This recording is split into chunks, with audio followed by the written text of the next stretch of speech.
All right. Sorry, I was a few minutes late getting started. I just had to take a quick run to the restroom. But these are my characters. This is Undersea Hero, whose trousers I am inking here, filling in the black area. I started this piece a little bit ago. I've just been chipping away at it. It's the kind of thing that I'll noodle with. I'll like draw a character face or a single character or whatever in between things. But yeah, this is Undersea Hero. Been working on the first issue for a little while and kind of on the back burner. Um, but made good progress. Lots of good work on the pages recently. So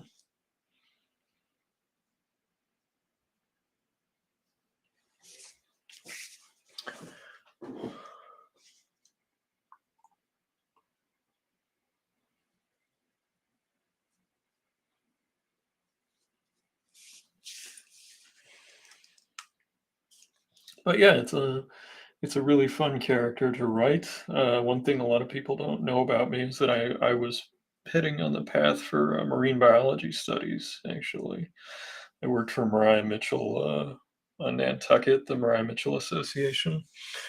They have an aquarium. They have a natural history museum. They have an observatory. Based around. They're named after the first female astronomer, Mariah Mitchell. She discovered a comet on the rooftop of the bank of Nantucket downtown.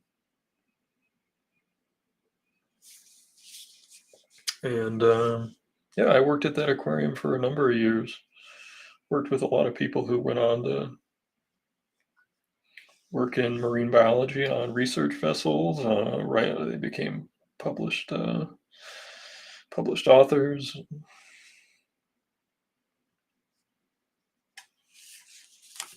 All that stuff. But yeah, no, it's something that I'm very passionate about. I've always loved the ocean, and I've always enjoyed drawing silly pictures. So this is kind of like the natural merger. I originally made this back in college, and I've just been working on it slowly, like when I'm in the mood or when I need cheering up. Hey, Jonathan, what's shaking, man? Good to see you.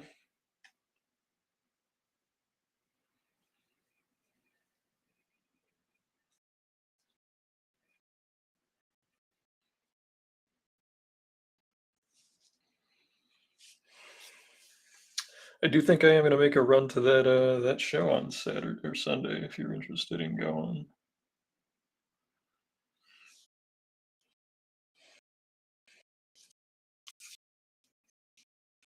Wasn't sure. That's why I hadn't reached out to you because I've just been dealing with work stuff and health stuff. So it's been a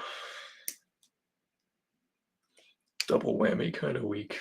But yeah, no, and today was a long day. I had to go to a specialist doctor today, but I wanted to draw something fun tonight and spend the evening hanging out with folks. So,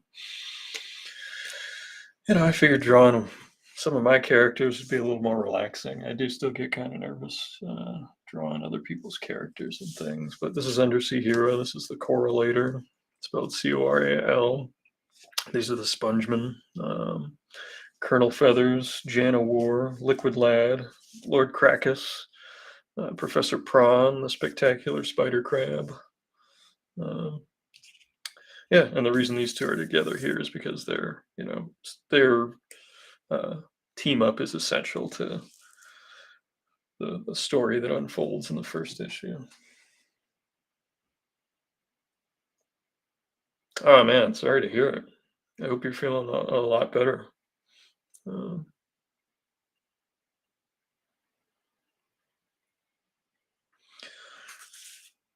I hope it was not a severe case and you don't have any long-term effects or anything.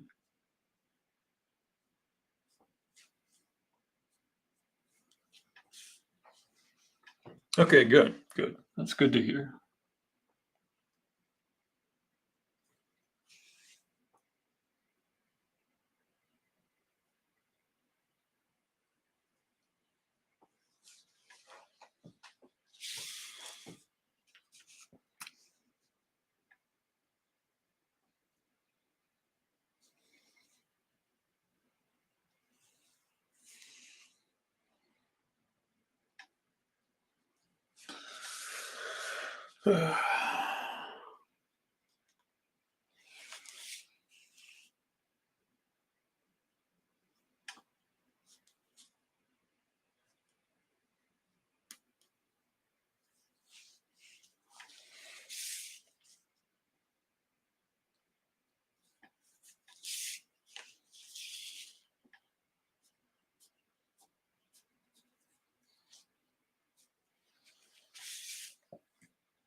But yeah, I'm looking forward to doing the show up in Cleveland in a couple of weeks. That should be fun. City of Light, City of Magic, Immortal Words.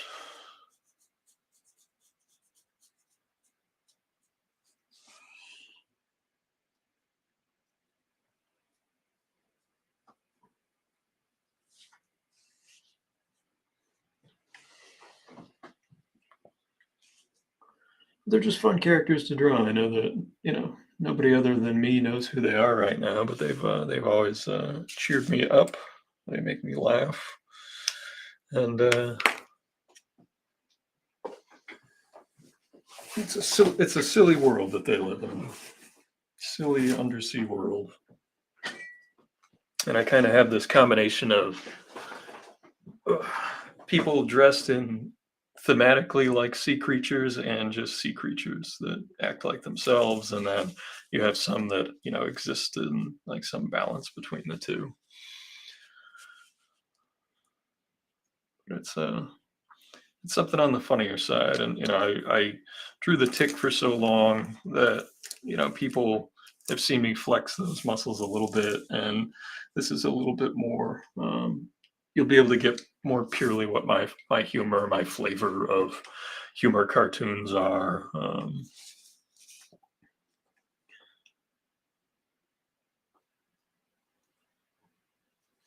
As I'm sure the people who have been here before and saw me working on a piece like this before, I made him in college for a art class project.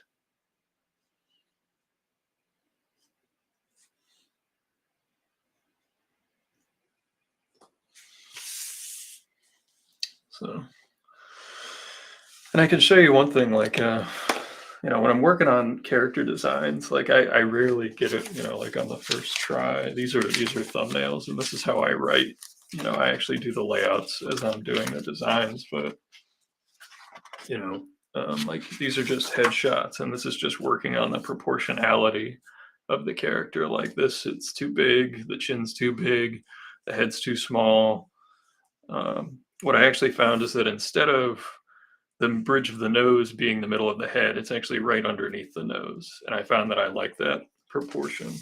Like, this one, no, it's okay, but not bad. But this one I drew this one, and this one was like the perfect balance for me.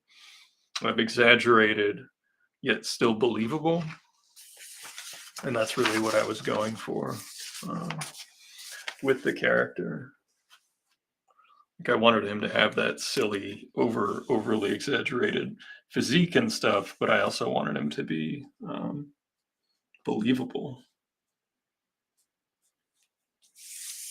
And it's tough to find that balance sometimes. Because this is a type of art, the type of artwork where you're going to see more exaggerated facial expressions, more body language, more pantomiming, more over the top stuff when it calls for it. And because when I look at like the stuff that makes me laugh, it varies. Like I like a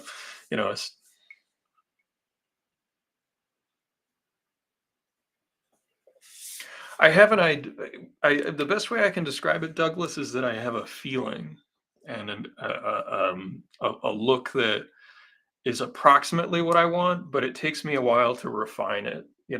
I really have a hard time. Like I had a like throwaway sketch where it was just like, oh, it's this big guy with like a crisscrossy wetsuit and a stupid looking, like cartoon magnet U on his belt, and but I didn't have it nailed down. Like I actually it takes me a while. It takes me a lot of drawings to get a character down. You know, it took me multiple issues of the tick to nail it down because those I didn't have time to do any practice. Like it was we need this done faster than we can tell you even what the deadline is, and we're going to call you every day until it's done was the circumstances in which I was working on a lot of that material.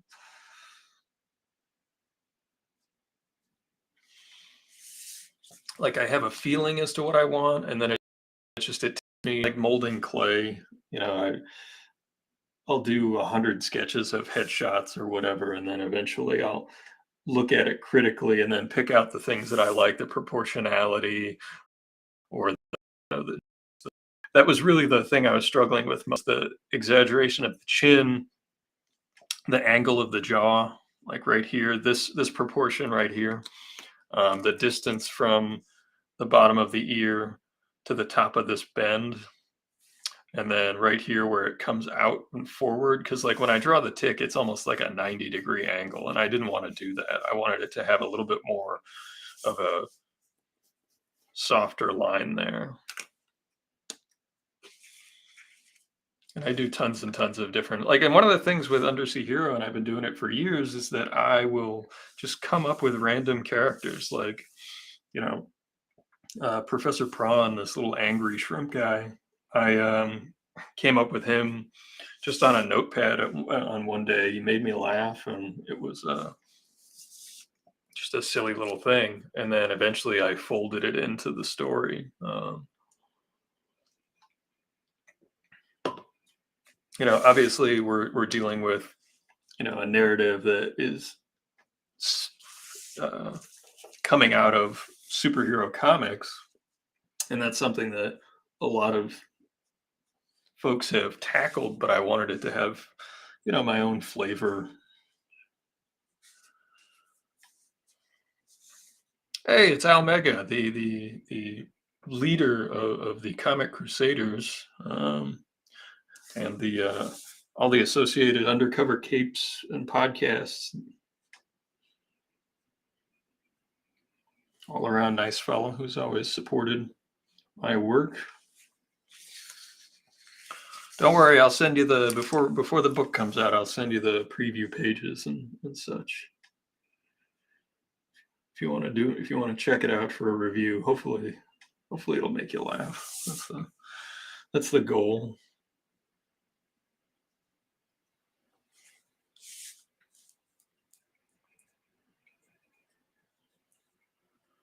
Kyle Simmons, I want to make the Fan Expo to get some of your work, but money is tight and I won't make it, even though I live close. Maybe next time you're in my neck of the woods.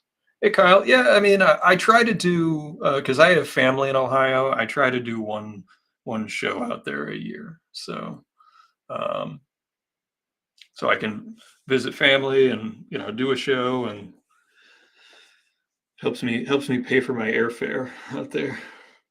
Usually, if it's a good show, knock on wood.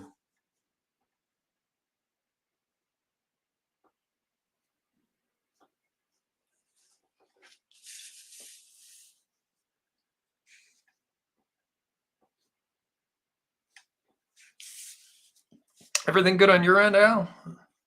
I know you were in the process of perhaps relocating, so you were a busy man, even more so than usual.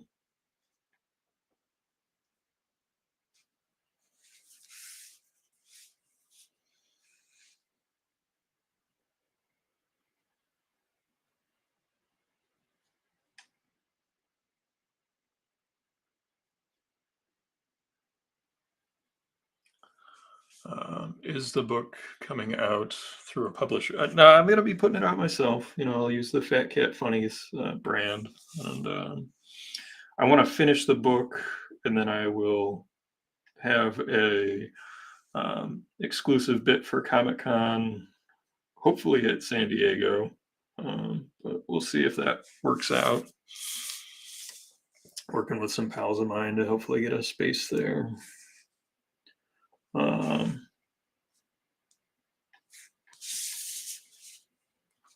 And then I'll take it. I'll take this will likely be my first Kickstarter later this year.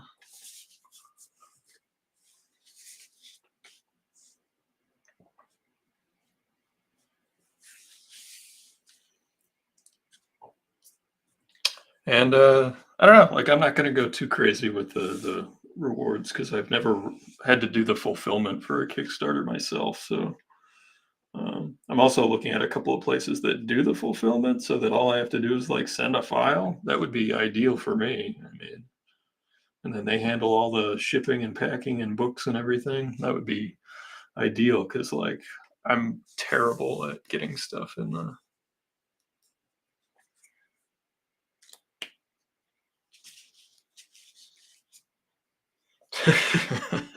Oh, Douglas, only we know the level of the that.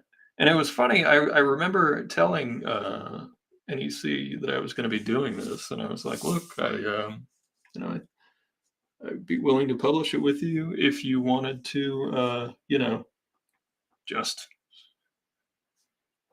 basically just list it in Diamond for me and collect some money." And they were not keen on that one, even though George was interested in Helena for a while. Um, there were a couple of companies that almost. Yeah, that's a story we'll share a beverage or a cup of coffee over at some point. I think I've shared some of it on here, but try not to be too repetitive because that's come out, and the second issue will come out, and it'll be fun.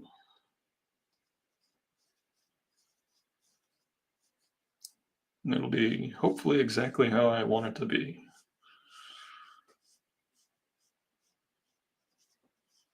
But you never know.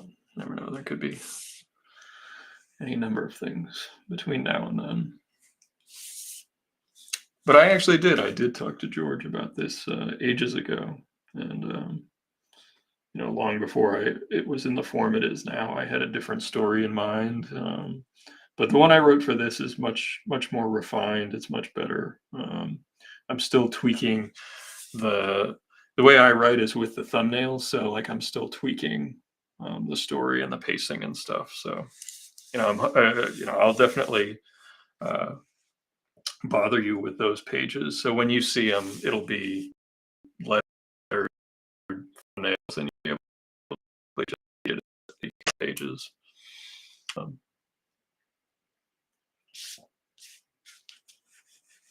but yeah, it was my time working at an aquarium, and I grew up. I still to this day love fish, uh, the ocean. I'm a big fan of. Love going to the aquarium to this day. Brand new gummy racer. Always exciting. New art supplies. Um, and honestly, I didn't offer it to any other publishers. I didn't really want to. Didn't see the point, unfortunately. I also didn't know if I could commit to cranking out like and having 6 issues done before the first one came out, which is another thing entirely.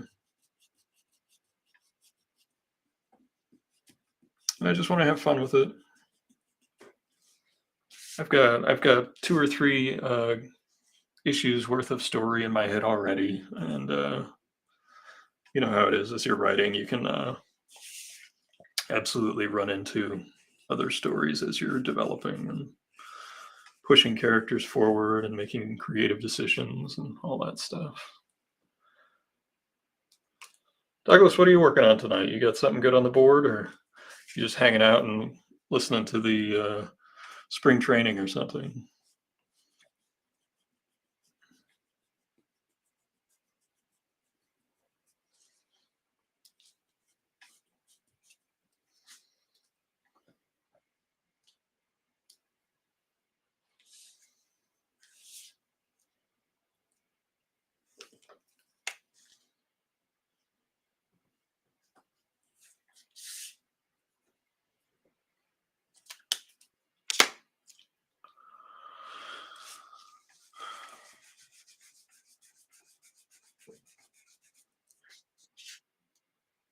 Oh, okay. Yep, I saw that. Saw that post that you did. Yep. Very cool. I think that's the book that you said that for whatever reason they listed Simon Bisley ahead of you. Why? I don't know why they would do that.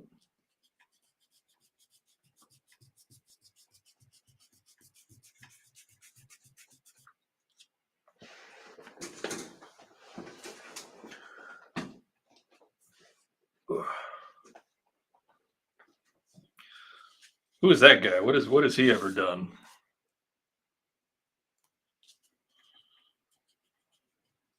I think we all have a Simon Bisley story from times at conventions. If you've ever shared a alleyway with him.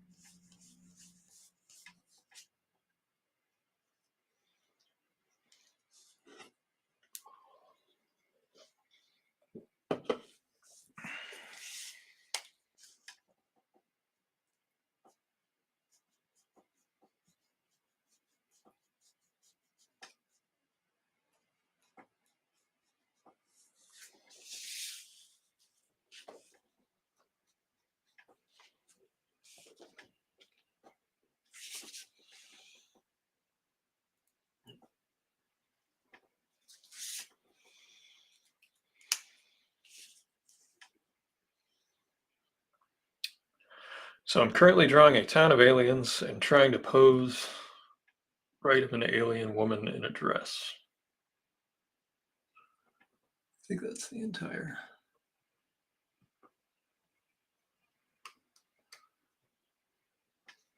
comment. Yeah.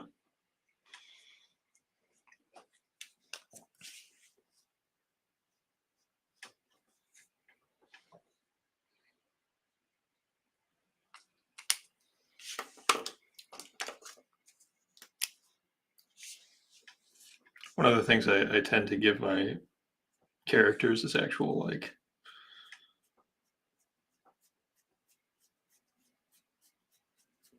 body hair.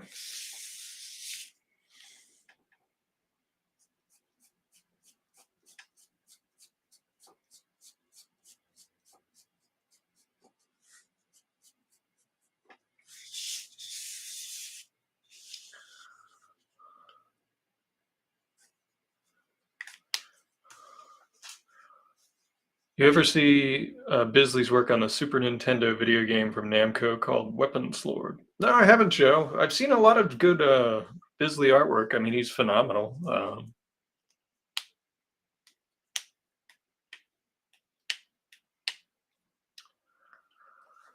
There's one called oh, don't worry about it, Joe. I There was one called 13 Coins that Titan put out a number of years ago that I thought was beautifully painted. Obviously, he did body count and all that stuff for Judge Dredd. But no, I haven't seen that one. I'll have to check it out. I'm not a big gamer, but I would love to see the artwork, of course. It's kind of amazing. So many people did artwork in those, so much hand drawn artwork on those 16-bit systems. A friend of mine, Ralph Reese, actually did um, the backgrounds for that game F-Zero for Sega Genesis. Those were all like hand drawn backgrounds. I had no idea. Had no idea.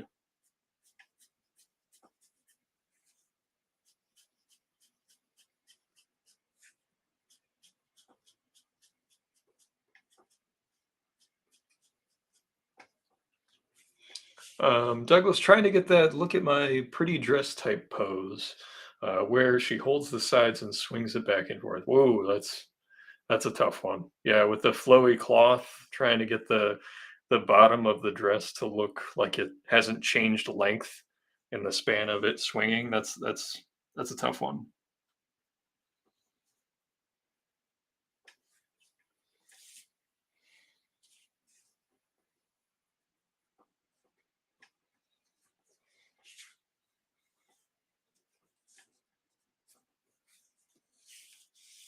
I don't know if anyone else is a friend of my buddy Eli Stone. He's another Tick alumnist, whatever the proper English is there. He just posted, there he is. Look, there he is. I just mentioned Eli Stone, and he comes in and he pops in and does a comment.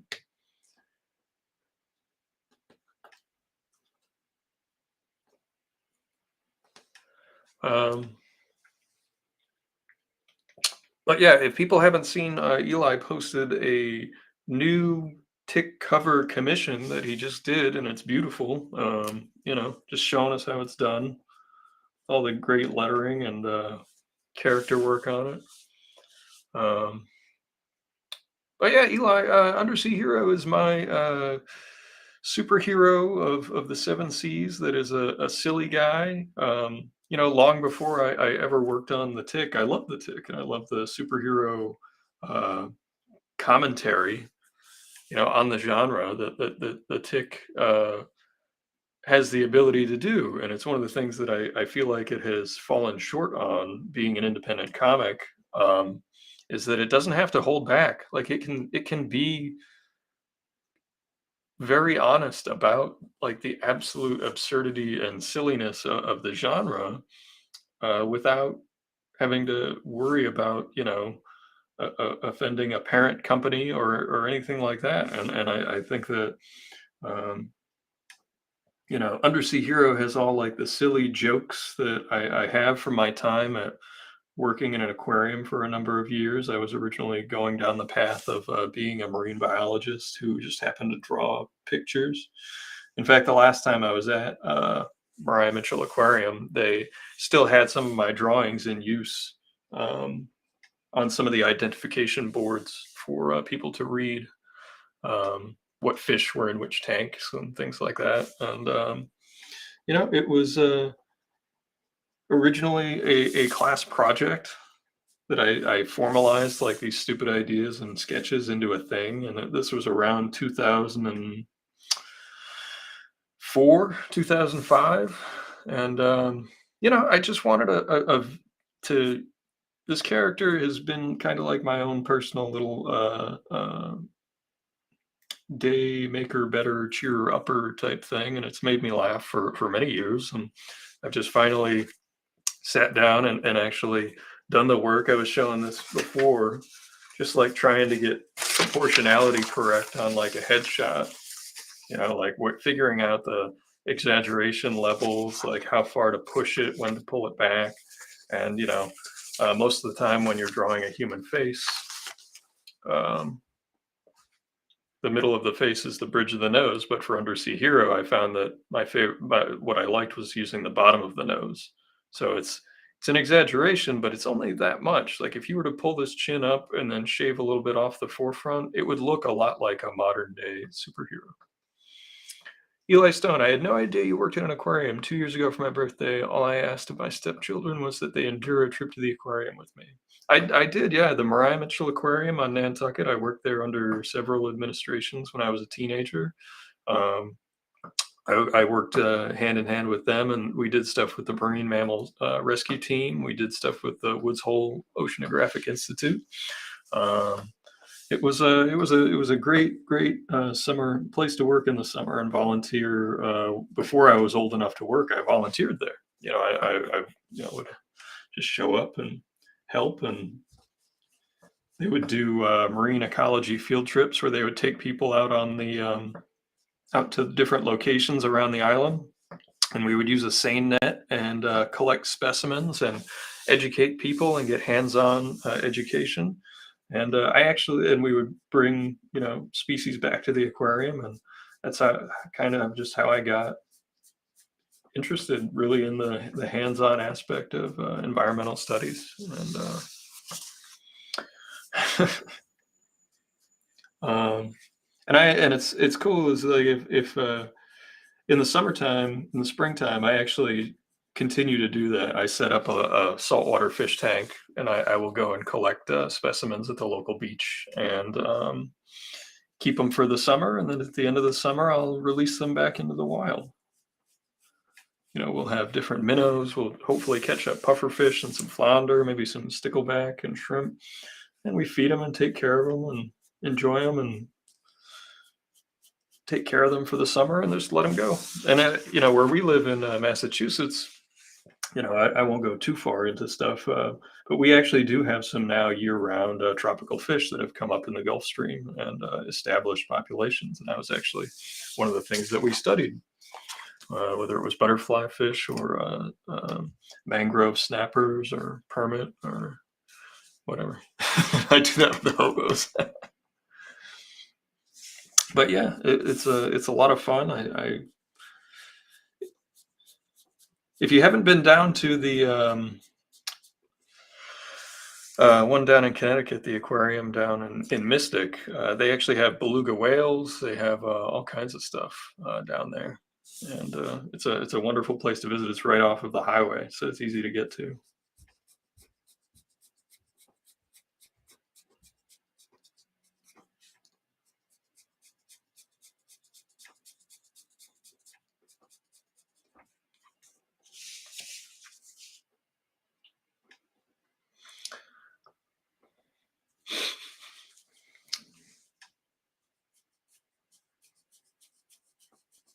Different types of killifish, different types of crustaceans and snails, and just from having taken care of them, which species uh, play well together and can help take care of the fish tank, and you know always get mud snails and not periwinkles because they'll clean the tank and not escape and then dry out and die. Periwinkles will just crawl out of the tank and go for a little stroll and get lost. And you can't have too many shrimp because it'll change the pH balance in the water. I was just hooked on that stuff as a kid, whether it was Shark Week on TV back in the day when, that was more of instead of just celebrities swimming with sharks, it was actually um, observational studies and useful teaching. Um, One of the things it was funny, I was talking to a coworker not that long ago, and they were just petrified of the ocean because they were afraid of sharks. And I was like, "Do you want to know a secret? I don't, you're already not going to go to the beach, but I'll tell you a secret that sharks are always around, and if they actually wanted to hurt us, like, you know, it would be far easier for them to do that if they really wanted to. They don't. They're I used to go fishing on public beaches, and you'd pull up sand sharks, you'd pull up the occasional blue or whatever, and they're just around.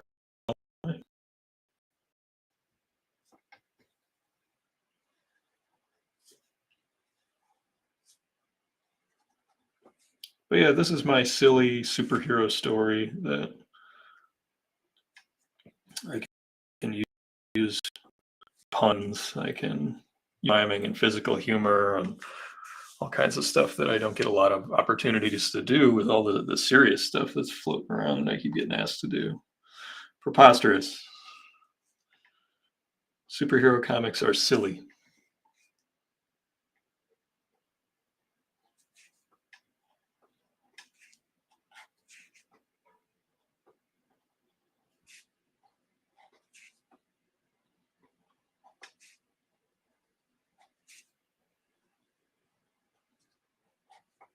But yeah, it was definitely influenced by the Tick, for sure. And it was before I ever worked on the book. And it would have been some of your books. I mean, of course. Yeah.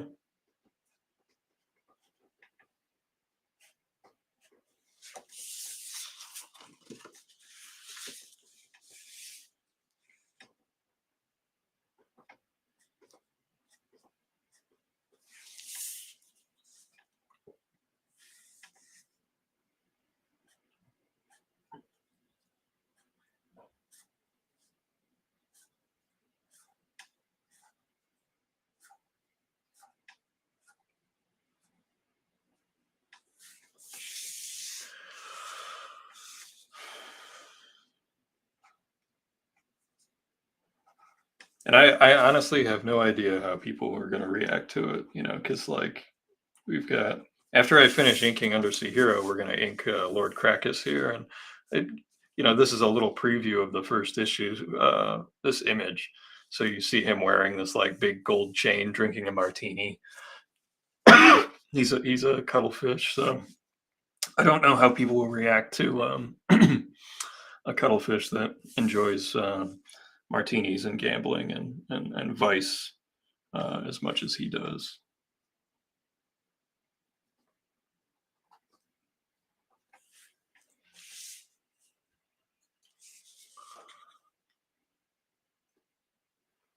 Oh, thank you so much, Eli. I really appreciate you popping in, man. Uh,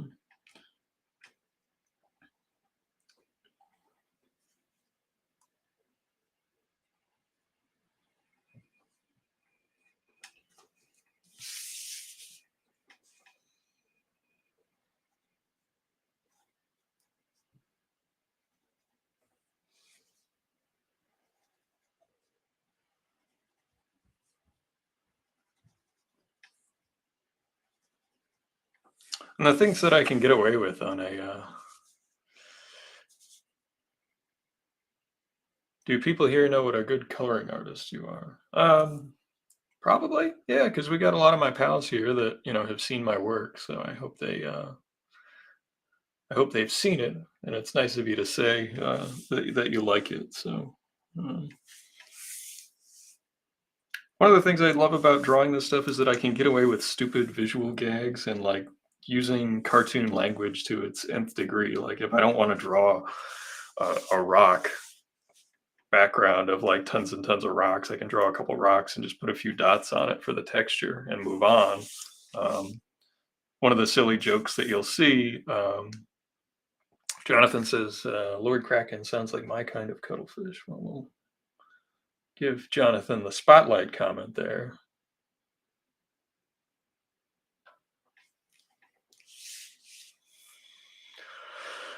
It is Mr. Joseph Reitman in the house, whom I owe a very late email to. I hope everything's going okay with you.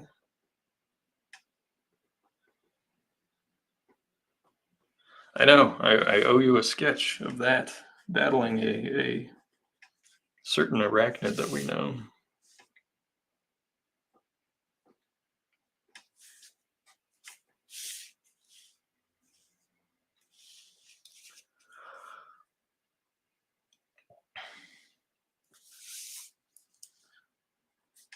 Yeah. Sorry, Joe. Been dealing with some health stuff and some work stuff. So I will I promise I will get you that email and fill you in and get you and this is actually the character that I was talking about. And I have notes, I have script stuff, I have sketches. So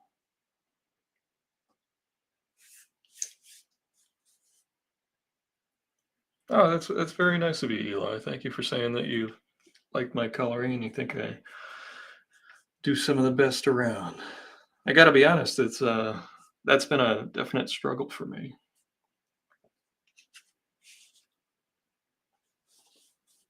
Oh, thank you, Douglas. Yeah, if anybody wants to hit like or share, I'm not good at asking for that because I don't know, I feel weird. Um, I would appreciate it. But I really appreciate everyone just coming in and saying hi because that's my favorite part about this. I get nervous and I will look at my drawing and rip it to pieces after the fact, but getting to chat with you folks is just it's great.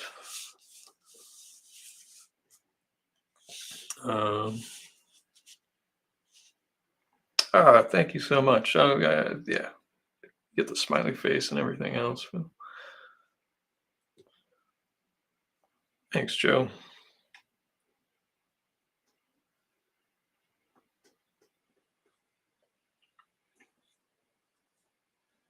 I like to draw silly characters, and this is giving. I am creating the opportunity to do that with this. Helena doesn't, allow me to be as funny as I want to be. I originally tried to. I've done two kind of single issues of full issues of Helena, and the first one I did a number of years ago, and it was a little bit sillier, and it just didn't feel right. So I waited a little while, and I soft rebooted it, I guess, but I put it out again, and the Axe of Helena is much more how I want it to be. So we pretty much got UH here inked. Oh, missed a few lines of his suit. Very important. Gotta have those. Gotta have those lines in there. And the good thing about the suit is it's really it's two colors. It's three colors. You've got the green here. We've got some blue on the highlights, and then just the brown belt, and then blue on the U. Try to keep it real simple. But yeah, after that we'll ink us some Crackus. He's fun to draw. Everybody seems to like Lord Crackus. So, but I promised Undersea Hero in the description, so I wanted to ink him first.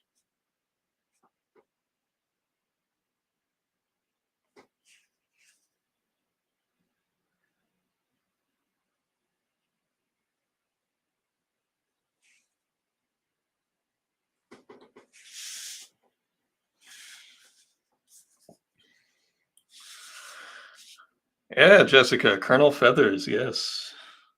I, I feel like Colonel Feathers is gonna do well, and I think I could make one for my booth if I just because it's just a simple old diving mask with a little backpack and little medals on him. So I'm sure I have a stuffed penguin, so I could dress him up as uh, Colonel Feathers. I think.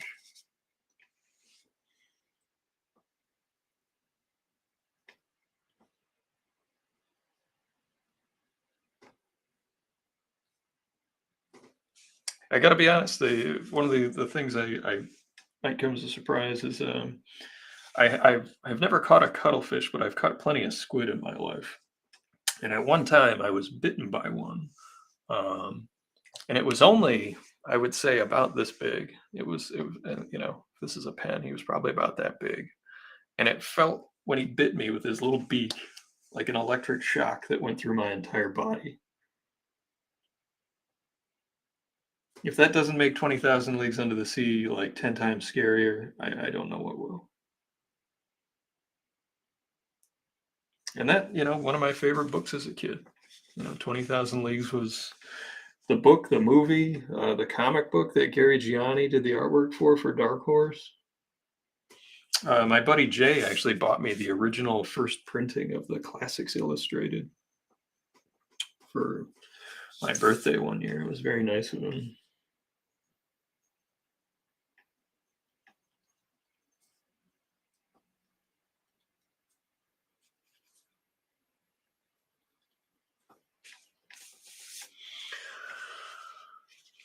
There's something about this line right here that I don't like.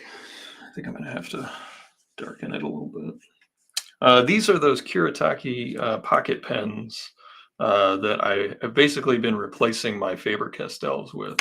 I love them. They have a great flex to them, and they have a strong line.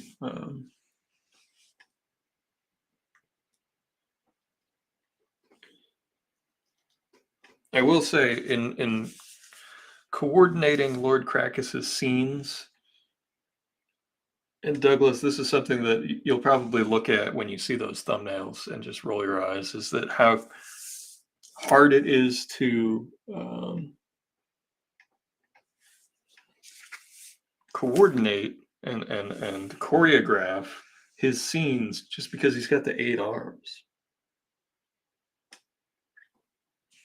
And he's always doing something.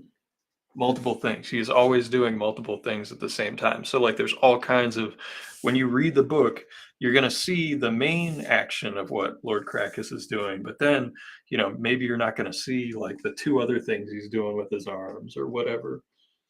So like when you get this book in your hands, I would say just on the Crackus scenes, just really take your time on those pages because I'm putting a lot of thought and effort behind like, okay, yes, he's throwing these dice at the casino, but he's grabbing a drink with his other hand, he's throwing chips to this other person, he's doing all this stuff all at the same time, and trying to do it in a way that doesn't detract from the main action of that scene.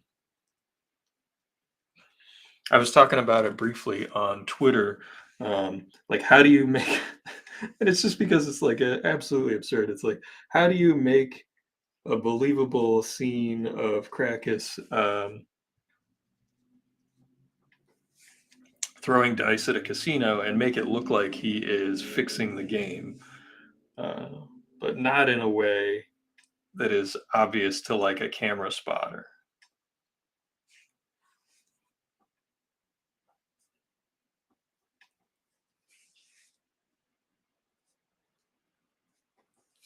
One, two, three, four, five.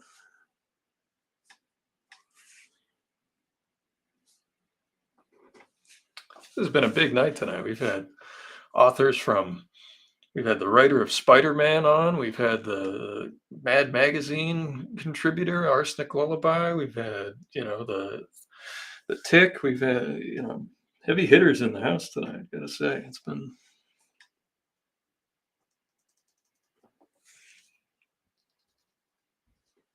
some talented folks coming by.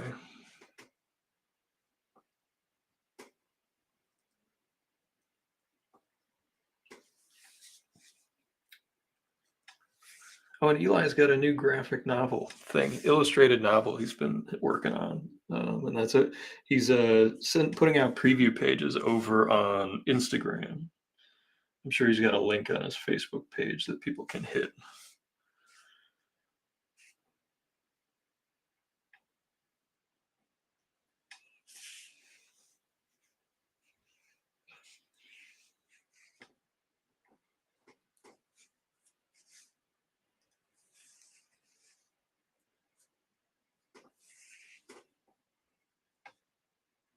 And one of the other things, if you ever want to draw, if you're ever at home and you're like, I would like to draw this Lord Crackus character, you always have to have at least one arm where you see the little suction cups. I try to have two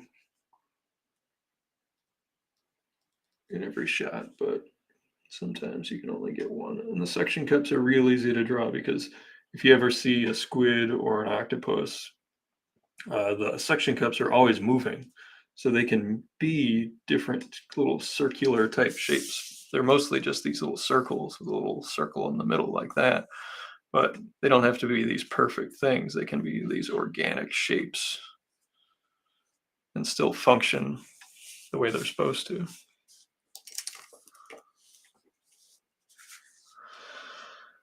Douglas says, doing a similar thing on the issue of AL I'm working on. The character has more than one appendage, and they've often doing many things at once. It's fun.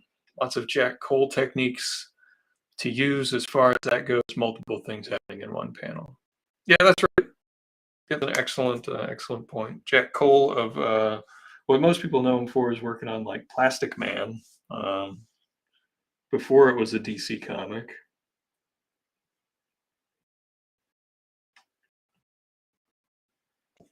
We're at Quality or Fawcett. It wasn't Fawcett, wasn't. I don't know. It was not.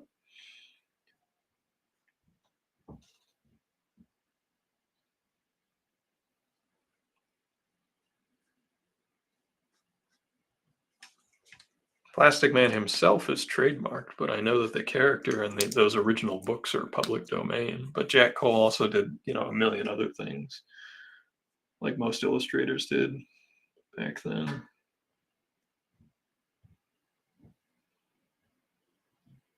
Didn't he also work in Eisner and Iger for a while?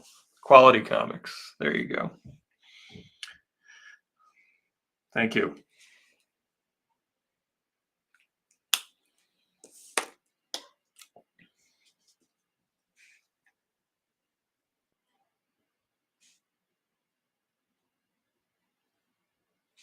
And then I try to just put some little, because the cephalopod like this, it can always change color, and to match its background or show that it's angry.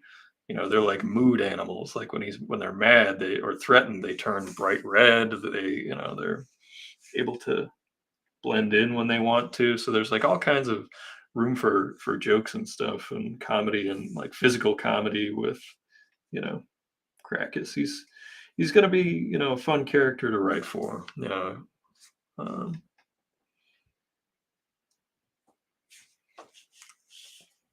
and hopefully people like it. Hopefully people think it's funny. Yeah, Quality was also Black Hawk, right? I think that was the other DC pickup or national pickup at that time.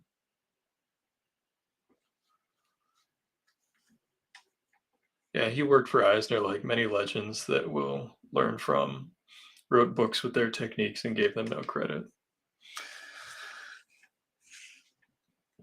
We will not speak too much of Eisner, lest we bring back the cheese sandwich story, which I would love to illustrate and turn into a comic.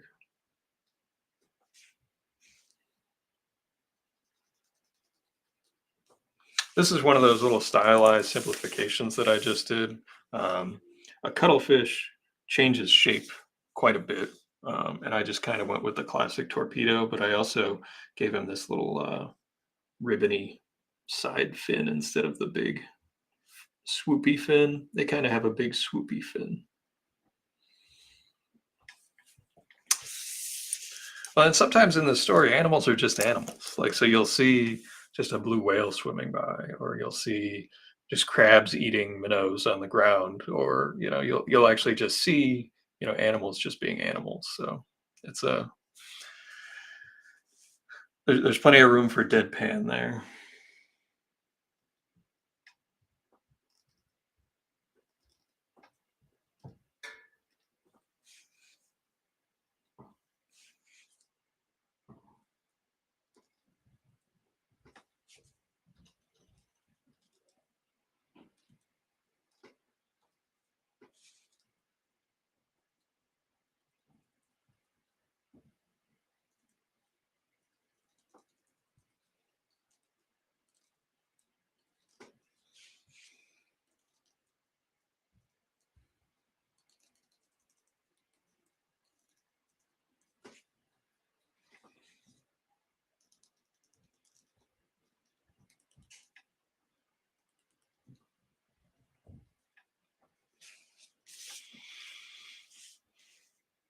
And just because the characters are a little more stylized or simplified doesn't mean I'm not using um, proper perspective or drawing or trying to get anatomy, to make sense. It just means that I'm making different choices on the finish, like in the presentation, in hopes of exaggerating or creating a more interesting look and fitting the character, and or just being silly and funny.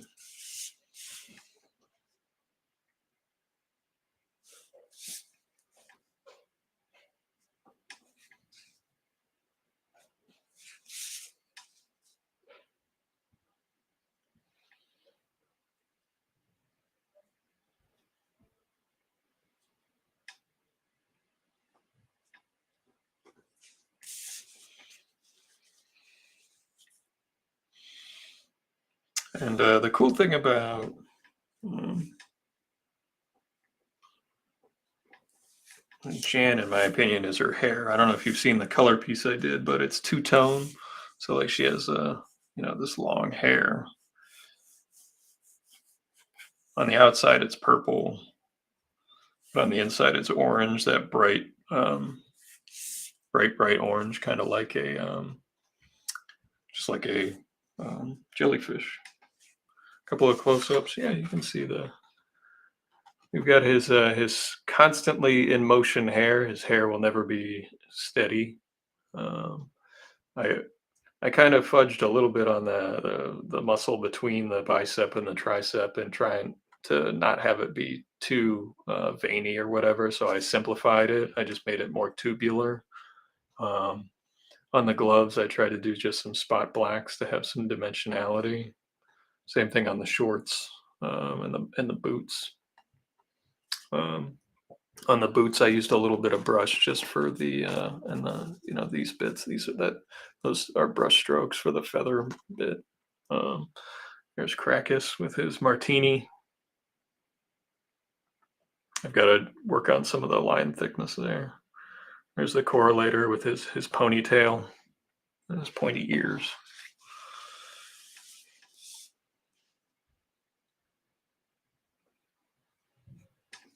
But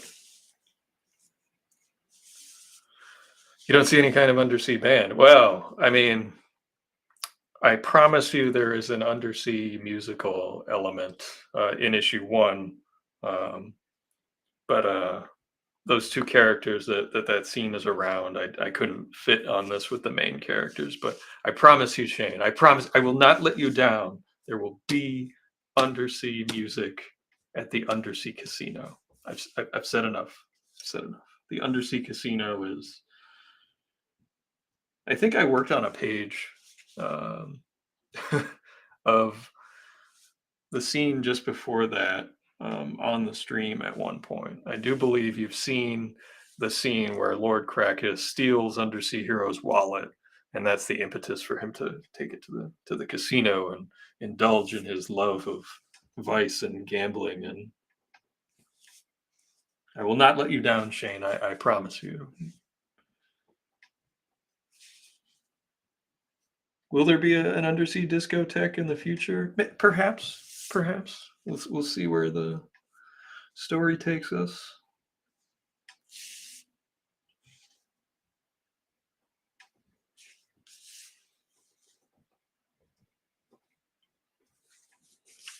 But of course, I have more confidence in drawing my own characters. So it was a long day today, doctor's visits and stuff like that. So I wanted to draw my silly characters.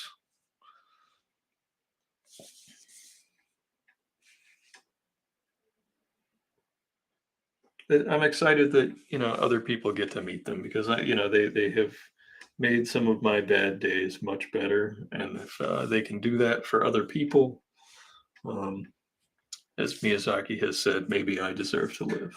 Um,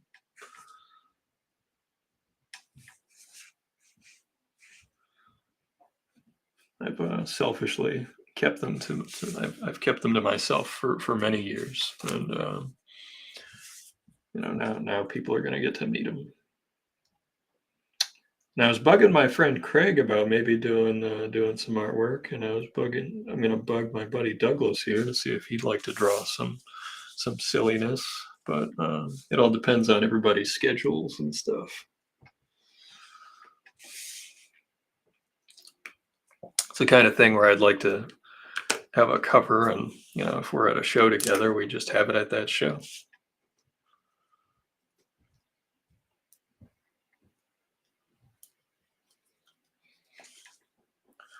It's always nice getting the new eraser.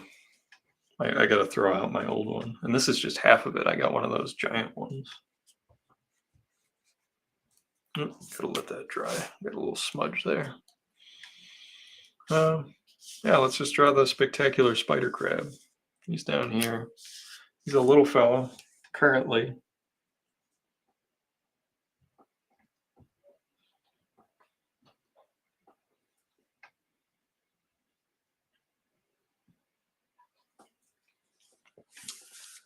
And I don't know if anybody knows anything about spider crabs. Maybe you've seen the gigantic ones on the king crab fishing show that's on Discovery Channel for years. But spider crabs are a species of crab that exist in every ocean. They grow up to gigantic proportions, but they're also called decorator crabs. And the reason they're called decorator crabs is because what they will do is they will take a little piece of seaweed, put it in their mouth, spit on it, and their saliva is actually a glue. And then they're one of the few crabs who they can actually reach behind themselves completely. And so what they do is they will put pieces of seaweed and things that they find um, on the seabed that they like, and just put them on their back. They don't have the ability to change color or anything like that, and they don't have a particularly thick shell. So they will build like a little nest on top of themselves. Oh, you don't like these erasers? Yeah, these are the reason I like these is because I will do this as the first pass over, and it usually gets all of the easy stuff, and then I'll use the white eraser. So I'll use 2 erasers on a piece when I'm done, so that I can get as much of the schmutz off of it as I can.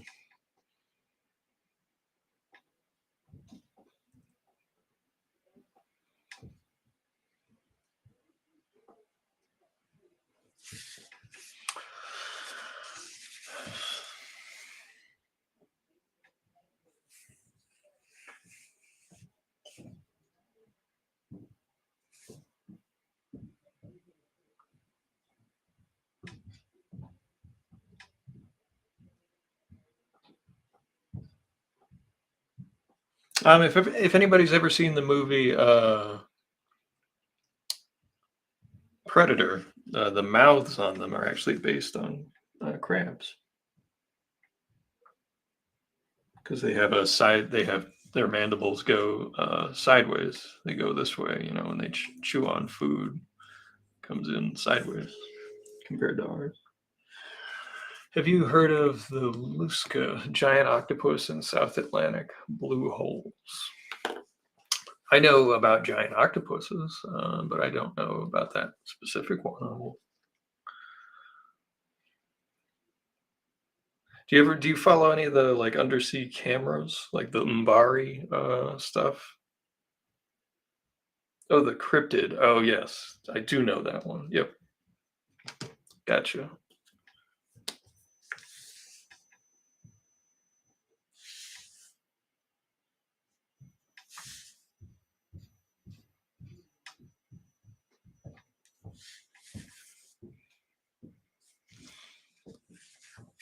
Yeah, there's all kinds of undersea cameras that have like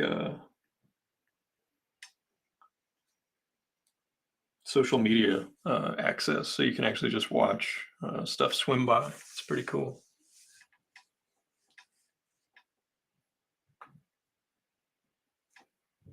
And that's just one. And as I was mentioning with the decorator crab, that's just one of the visual gags that I will obviously just be having fun with. Is like when he's in a random place, he'll just grab something that's next to him, put it in his mouth, and glue it to his back.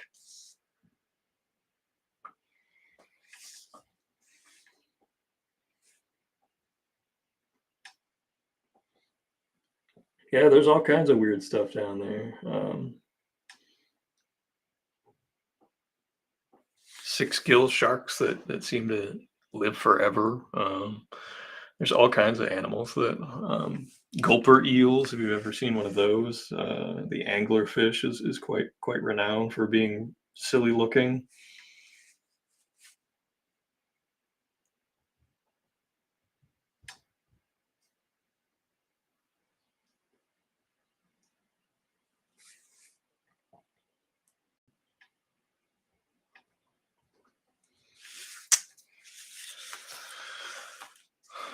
Yeah, there's. I mean, it's just cool. Like the ocean has so much cool stuff going on,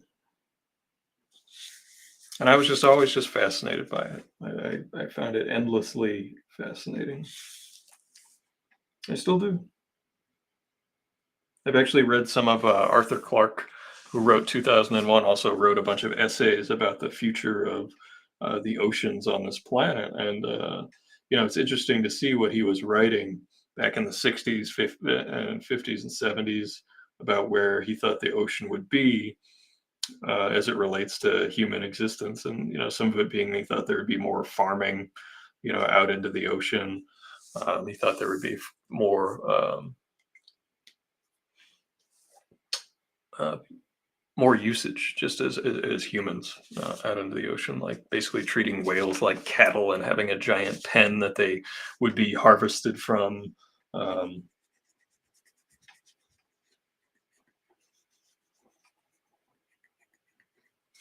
it was a, but then he got some things right, like the way we have set up bases that are like undersea research platforms and things like that. How about that giant squid down there? It looks like Daddy Longlegs with underpants for a head. Yeah, that's the one that stands up on top of, it's kinda like this, shaped like that, and he just kind of floats along. Yeah, there's that one, then there's the Humboldt squid, which is a super aggressive, oversized, squid that, hunts in packs and is actually it will attack people that fall in the water. Highly aggressive.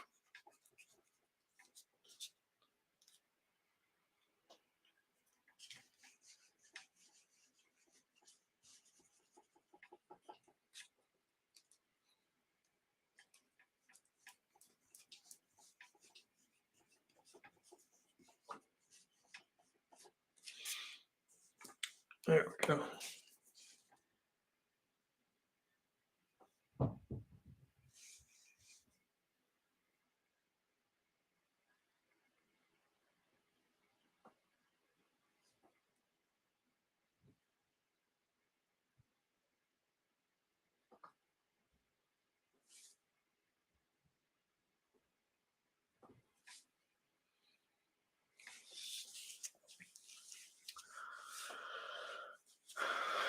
It is weird, and then there's actually a creature that is, related to the I forget the name of it, but it's related to, like, sea cucumbers. It's got it has a notochord, so it's actually functionally related to mammals and stuff, which is weird, but it is basically just a giant piece of gelatin, and it floats through the water like a sheet of paper, and they actually think that they live forever, which is unbelievable.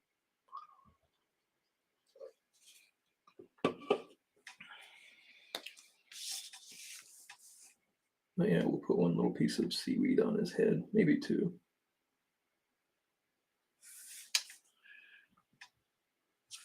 Spider crabs have little spikes on them, but they're pretty useless.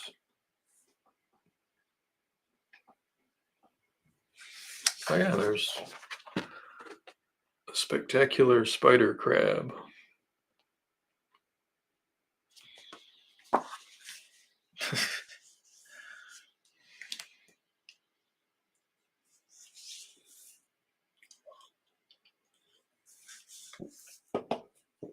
Well, I'm having fun, so we'll keep going. It's 9 o'clock. We've already gotten this far. I'm pleased.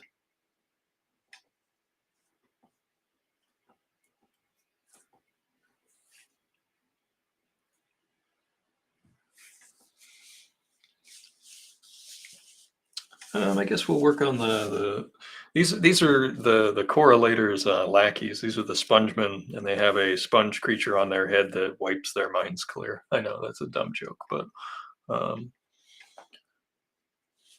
visually, I think it's a fun little concept.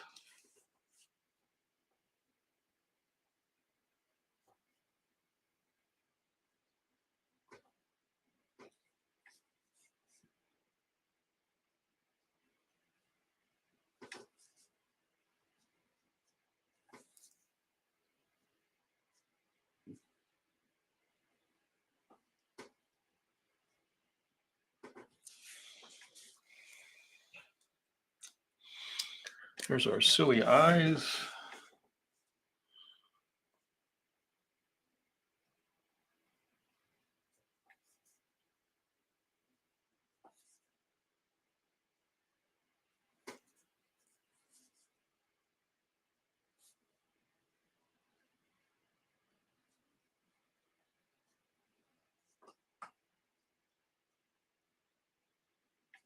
There's our sort of silly little tentacle-y things.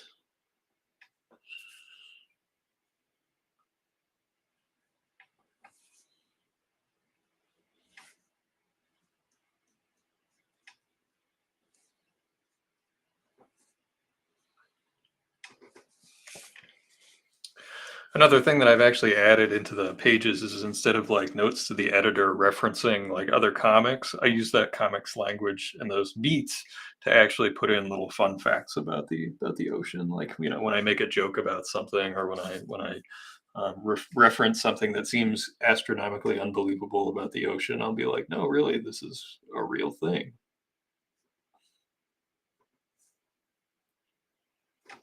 Tongue sticking out.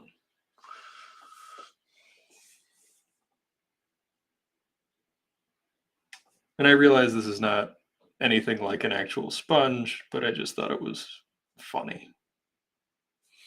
And like when his arms move one way, the lackey's arms move the other way. Oh, thanks, Shane. Yeah, I just thought it would be cool to be like, hey, no, really, there's some cool, weird stuff in the ocean, and this is a real thing. Or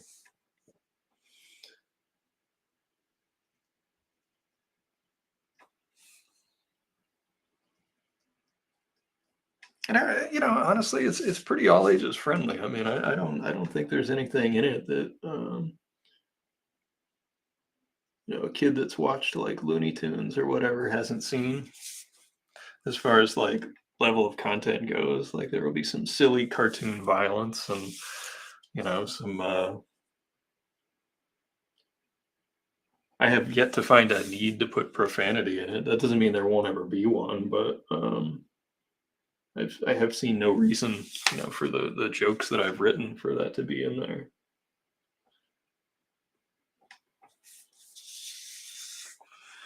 This is a snorkel. If anybody's never seen a snorkel, it's a little breathing tube. You put it in your mouth so you can swim, shallow water and be able to breathe um, without coming up for air.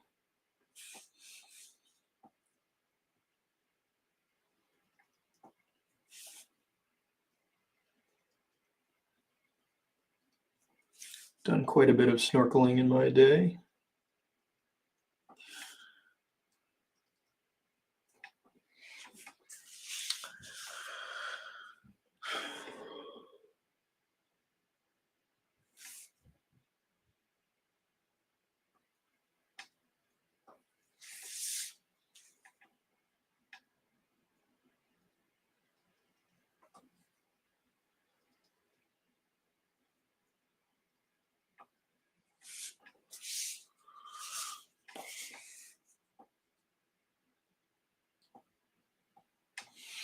Yeah, yeah, and I've mentioned the book and basically what it's going to be about to a few people, and there's been some vendors that have shown some interest in maybe doing their own variant cover, which would be nice. And and it's interesting. Like I know that there are people that are going to support me because they care for me, and but I've had some people show interest in the book separate from knowing me, so that's exciting.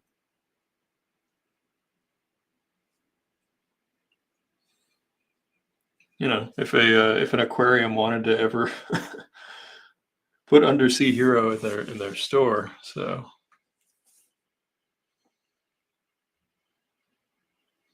or have him be a tour guide, that would be wild.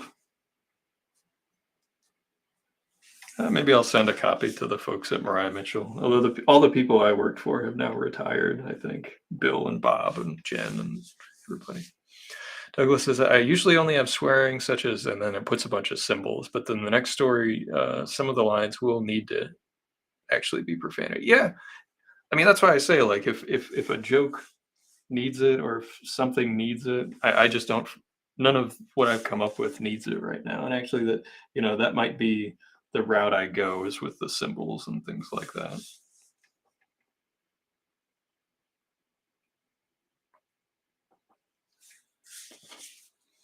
And then, as you see,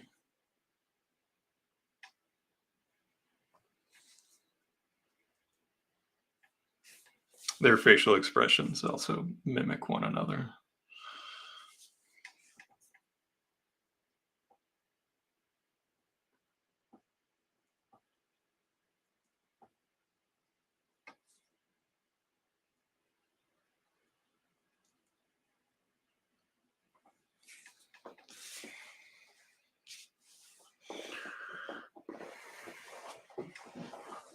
I'm gonna stand up.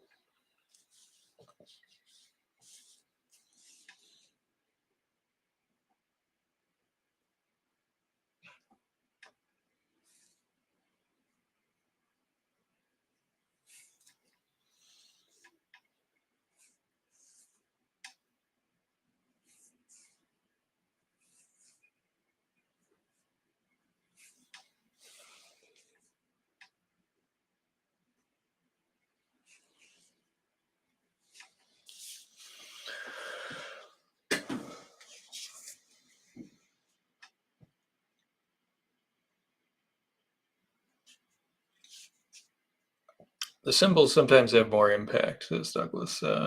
Somewhat like violence happening off screen, the reader fills in the cursing, and the cursing style is local and demographically diverse. Yeah, that's a good point. That's a good point.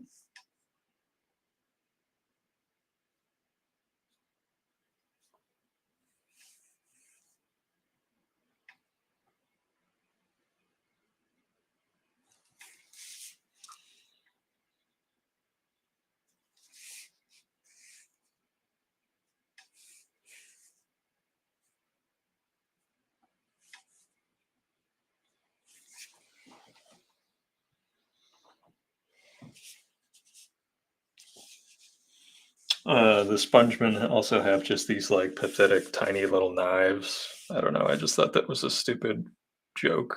Like, that if I were holding the lackey knife, it would be like this. It'd be this tiny little knife. I actually have a little tiny pocket knife that has a penguin on it. I don't know if Jessica's still around, if she can see the little penguin on my pocket knife. That was a gift from one of my bosses. But yeah, that's about it. They have like a tiny little buck knife.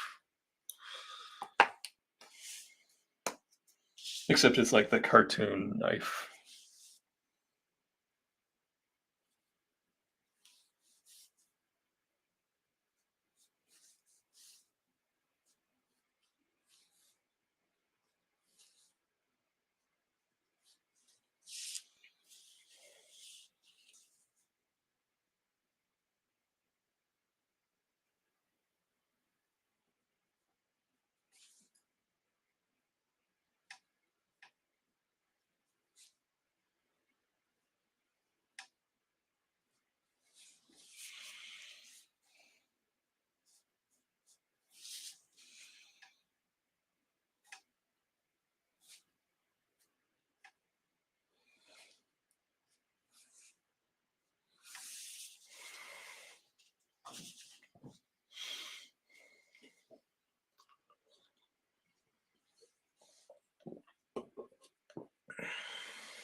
Let me grab my template. One sec.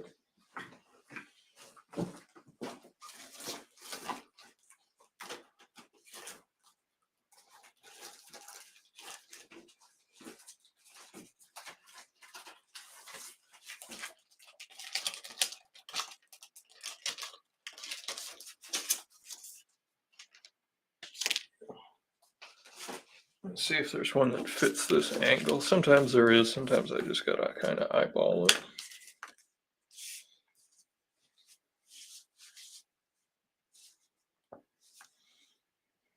Hey, there we go. Nice.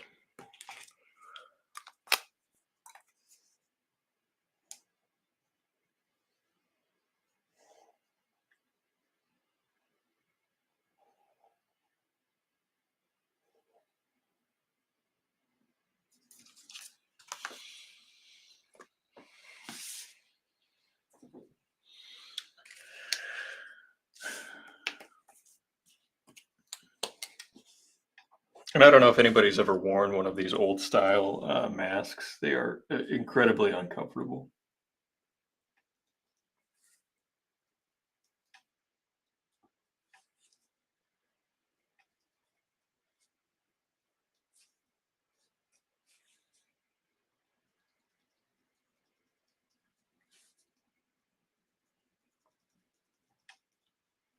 One of my friends who pops in here from time to time is actually a diving instructor. I'm sure he could give you a better um, understanding. Uh, I think you've all spoken with Kevin. He's been around. He and I met as Aquaman fans, as like both of the Aquaman fans that DC is catering has to cater to.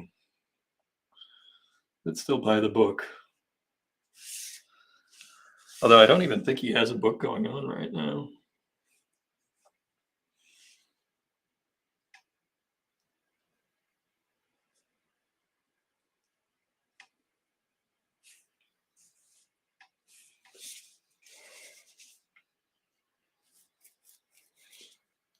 But yeah, this is the Goofy Spongeman.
It's only 9:26, and look at us, we're flying on this thing.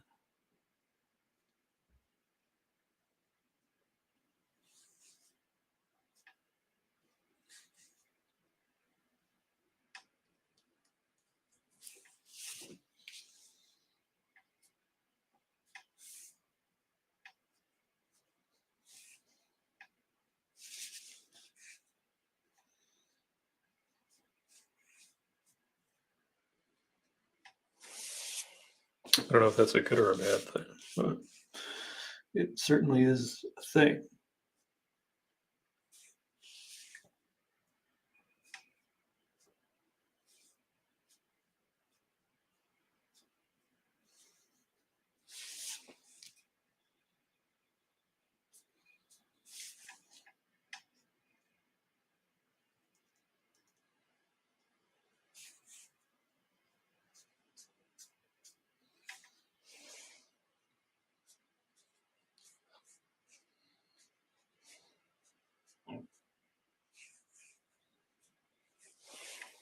There we go.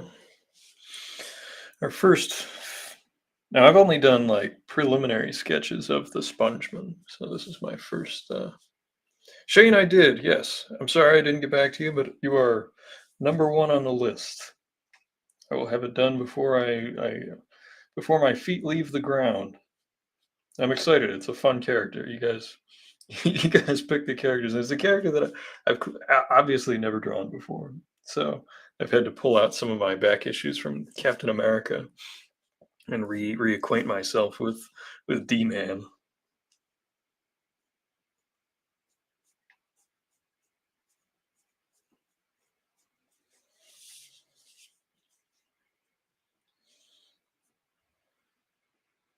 Did he ever fight Wolverine? Did they ever run into each other?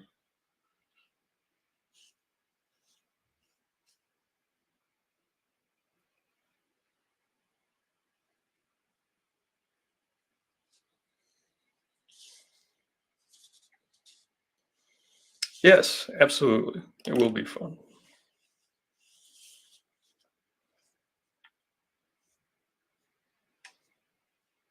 Well, I look, we've talked about this many times. It shows just the B characters just have they just have so much more room to have room for interpretation, room for story, action. I don't know. I just it's not as I find a character like Spider-Man, even though he's like this really cool design and you can have him in a million different poses, I find him far more stressful to draw than or a Batman, and thus it's like less fun for me. It's like, this is more like work. I don't want to do this. I want to make a silly picture of.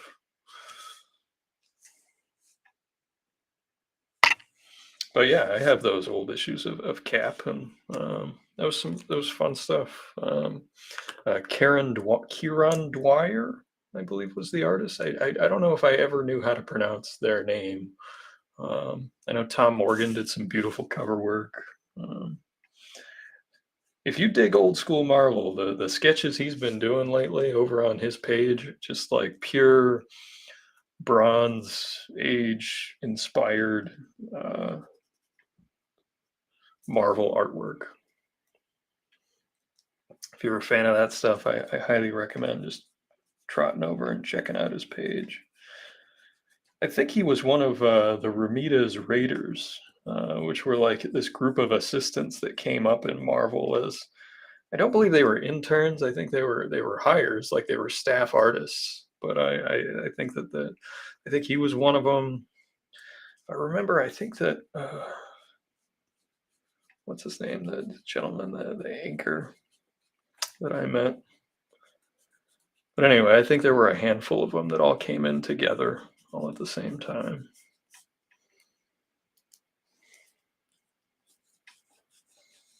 And they would do art corrections, yeah. Oh, he did, like, that's I'm sure I'm guessing I saw it when he posted it on his page, but maybe I just didn't realize it was for you, but yeah, he's done some just beautiful pieces. I have no idea what he's charging for those, but, I would definitely be interested in a nice Bronze Age character. I've never met him in person. I have an Iron Man page I got off of eBay for, like, 30 bucks back in the day.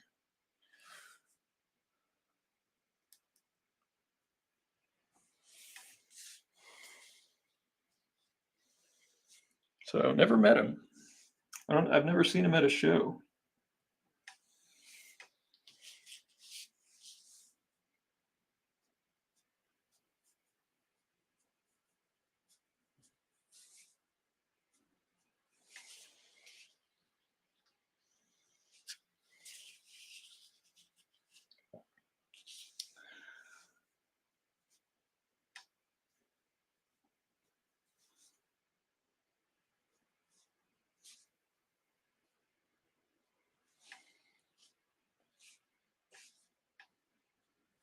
No, not gonna do that.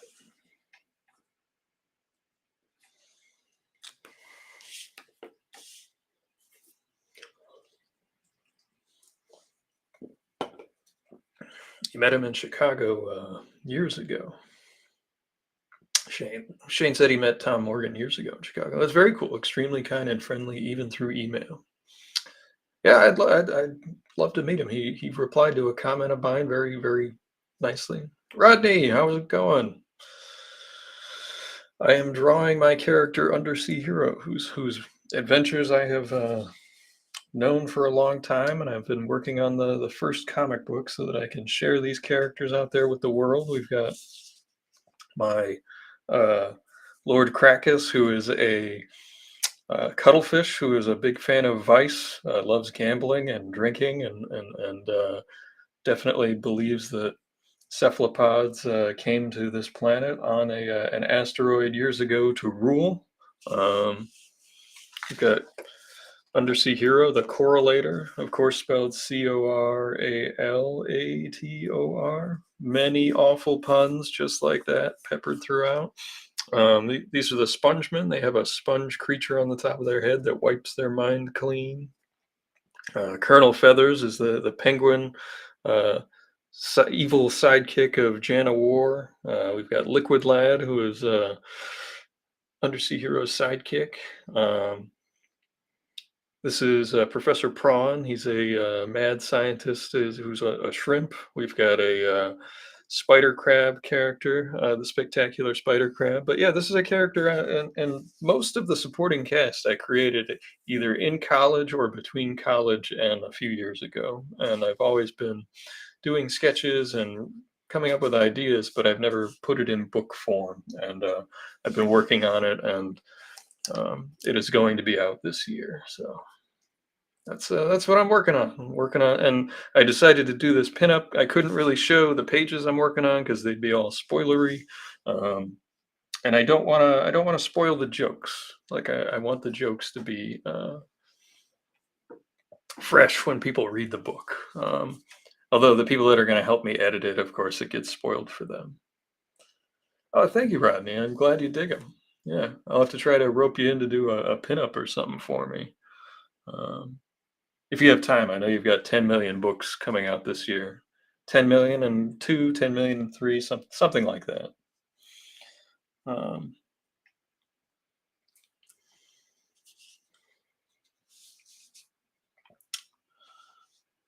if I can get out three or so of my own stuff, I would be thrilled. Because I got to do it all kind of on the back burner with trying to do freelance work and pay the rent and all that stuff. So, what should we draw? Colonel Feathers next. It's 9:35. Okay, cool. Yeah, We will talk.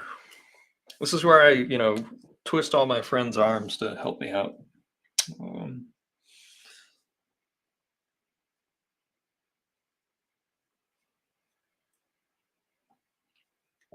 I was always a big fan of penguins.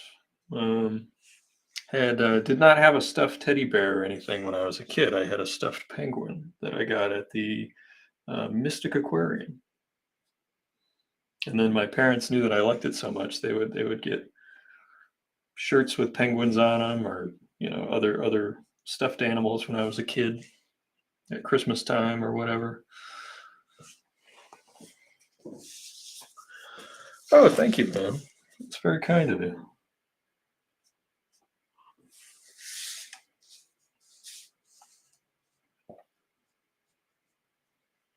Well, I won't tell. I won't tell. I won't tell Tina. Don't want her to be mad at me for making you more busy.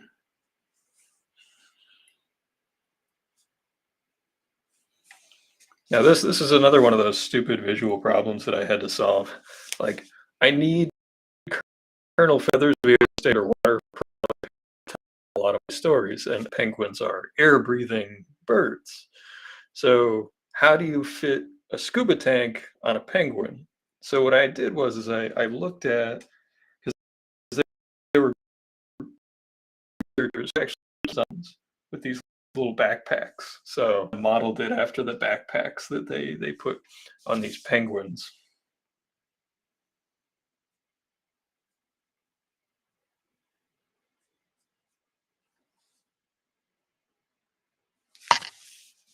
Oops, sorry, I bumped the camera. So yeah, these little backpacks that they wore with a camera that like kind of stuck up and out, kind of like those people you see at like a Comic-Con that have a like a GoPro going all the time. But he's a colonel, so he's got his little medals. He's got like his little awards that he wears. He's an esteemed champion of battle.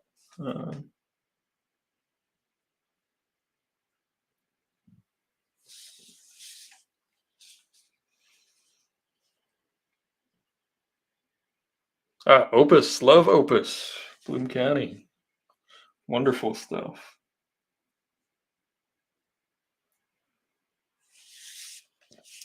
And the thing is, it's funny because I'm not a bird guy. Like, I'm not a person who would ever like have a pet bird. I'm not a big fan of other birds.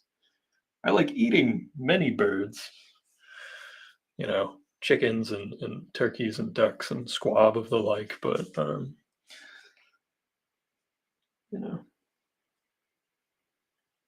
I like the aquatic ones, with the exception of plovers. Not a big fan of plovers.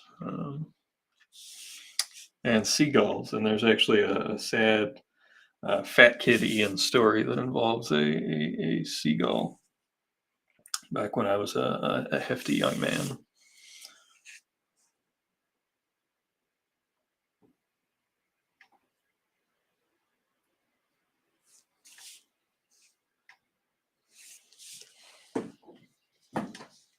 And then it's like, hey, how do you have a bird have a respirator in their mouth? Well, the only thing that made sense, because this is a solid beak, was to have it be like a two-sided piece with the air coming out of the center. So,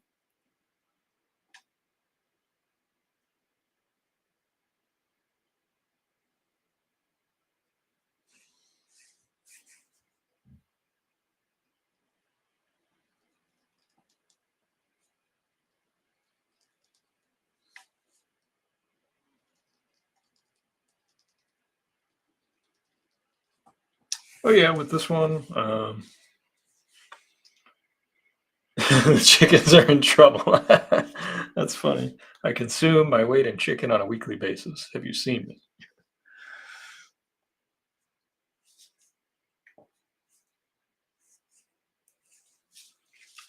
But yeah, I'm gonna have this book done this year, and I'm gonna kickstart it, and it'll be my first self-done Kickstarter, which I'm nervous about, but um, I'm lucky I've got lots of friends that I can bother for advice or help. if need be. But I'm also looking into these companies that do the full kit and caboodle for you, the whole fulfillment end. So if I can find a rate that I'm happy with, I'm this is obviously not a book I expect to make retirement money on. The talking cuttlefish book. I don't know if that's going to be the one that keeps me out of the poorhouse. You never know. You never know.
But we'll see. We'll see how it goes.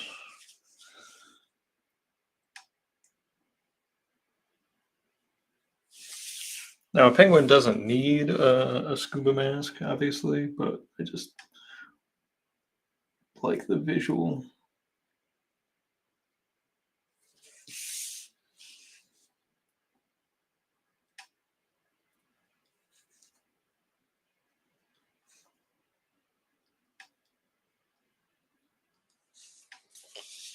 And he calls Jana War his partner in crime there, Milady. He's a polite, well dressed colonel.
And I'm also like, with the penguin, I'm trying to have it be kind of fuzzy, but not too fuzzy.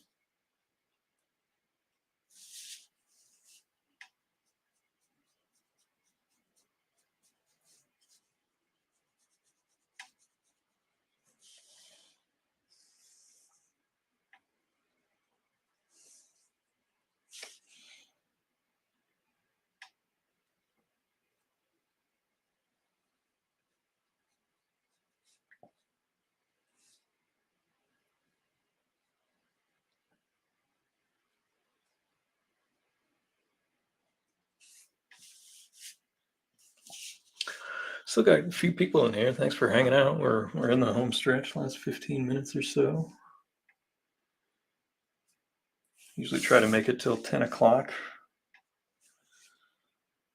And this one has been fun. So thank you for hanging with me. And, I know it's not Spider-Man or somebody that people really like, but drawing these characters makes me really happy. So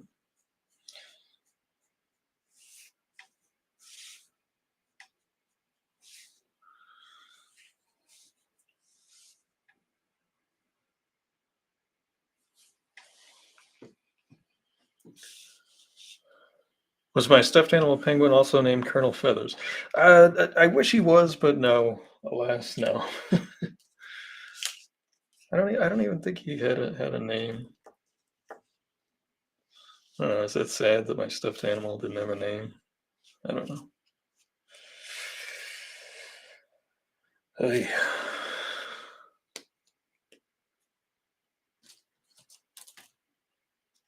Oh, thank you so much, Isaiah. That's very nice of you. Yeah, I've been working hard on it, and nobody wants to see another Epic Spider-Man, anyways. Thank you, Douglas.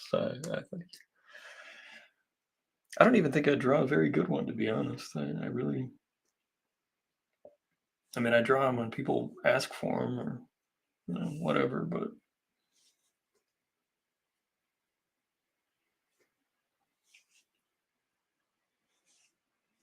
I think once the first issue is out, I'll be able to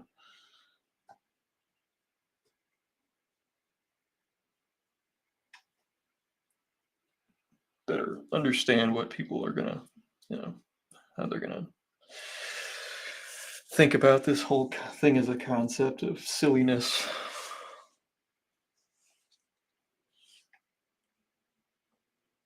But heck, I mean, we inked, one, two, like three and a half, four, almost four characters.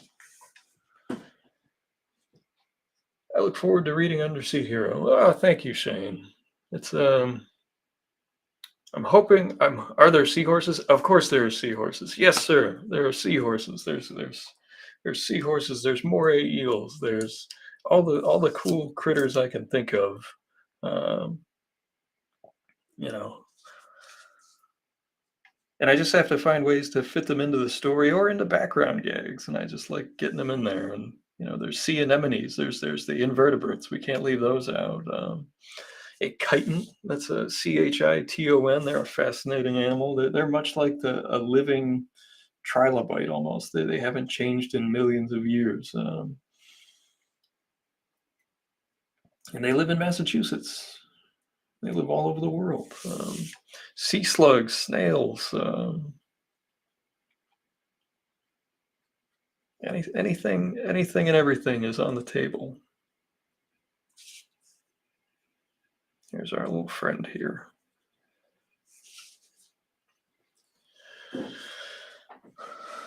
Oh, thank you, Rodney. You're hooked. Yes, puns, lots of puns. Did anyone get the pun in my announcement? Hope to see you there. Yeah. Yep. You can hear the groans through the internet. They're like, "Oh, you're better than that." No, no, I'm not.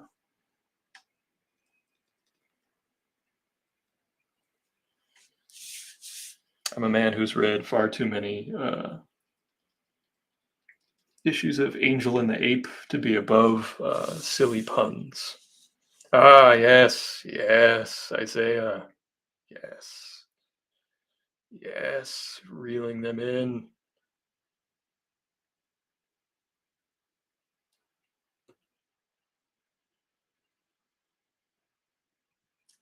Oh, for some reason, I can't click down.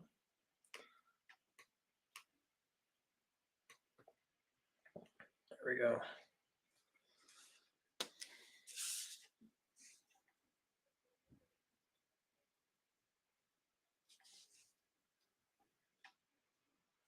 Barnacles. We'll have barnacles in there.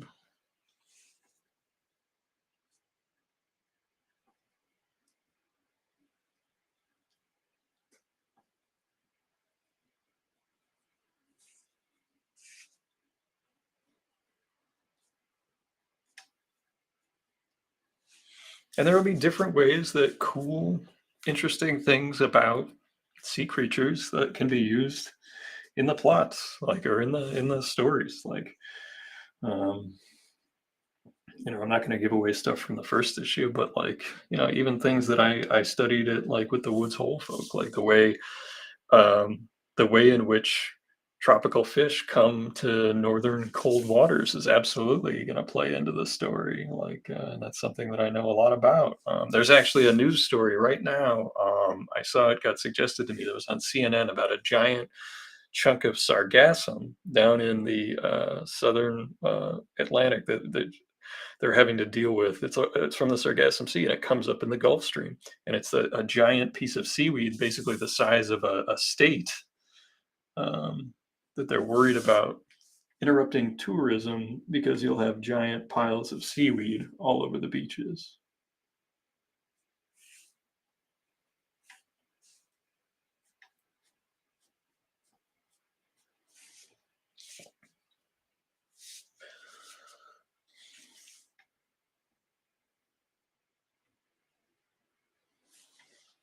Yeah, here's there.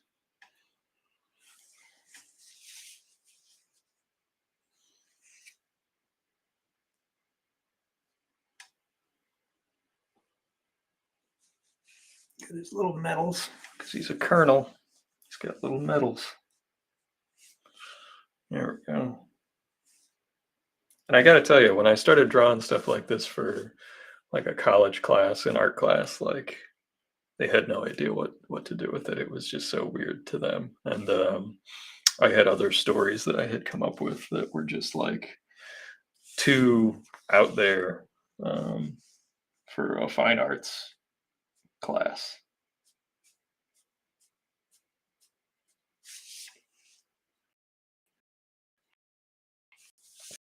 Yes, and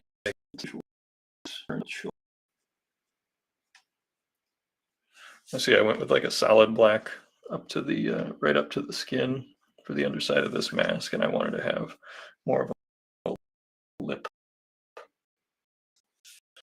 in that part of him. So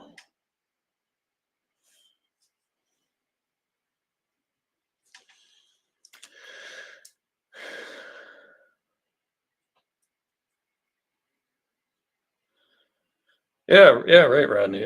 But the one thing that's interesting about those large chunks of sargassum, and this is it's a vital part of the ecodiversity, is that it doesn't just contain the sargassum; it actually also contains tons and tons of fry that thrive and exist in that level of that type of water, like that chemical makeup of water, whether the pH is through the roof or there's, I think there's bromide in it, and there's all kinds of other little things from the degradation of the grass. But it brings millions of tiny fish and spreads these species around. And in New England, actually, yeah, there are firmly established colonies of tropical fish that 100 years ago didn't exist in this area, and they survive the winters, and they they breed, they have offspring. But like, yeah, there are like butterfly fish and all sorts of fancy triggerfish and tropical fish of all sorts that live in this area that came up in the Gulf Stream.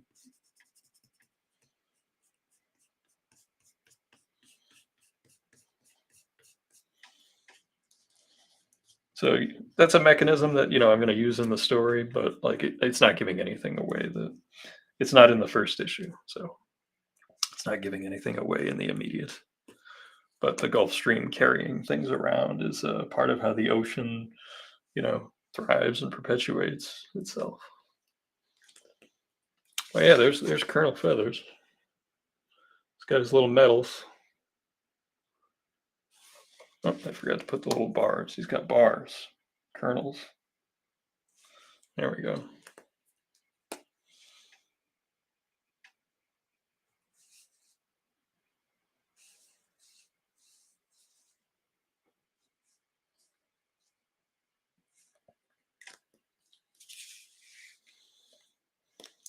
One of the visual gags that, if you've seen the pinup that I posted before of Undersea Hero, is that the bottom in certain places is like giant aquarium gravel.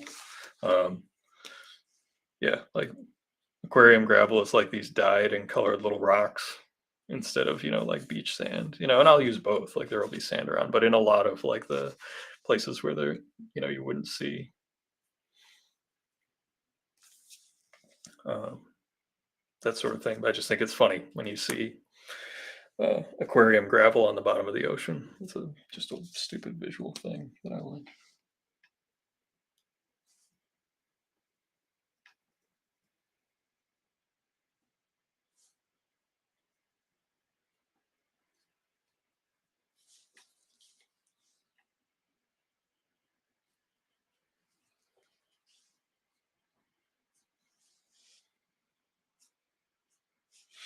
And with these pens, I gotta be honest, I've been more cognizant and making a greater attempt to vary my line thicknesses. Even just in subtle little spots, like right there, just adding a little bit more of a taper, just a little bit more, because I can have more control over it and it doesn't take forever going over and over and over and making little lines with like these damn things. And then my shaky ass hands that like can't, I have to be on a really good day to be able to ink with a brush smoothly. Well, as smooth as this. Like this is as slick. This is slicker than I ever thought it would be possible for me to ink anything. Um,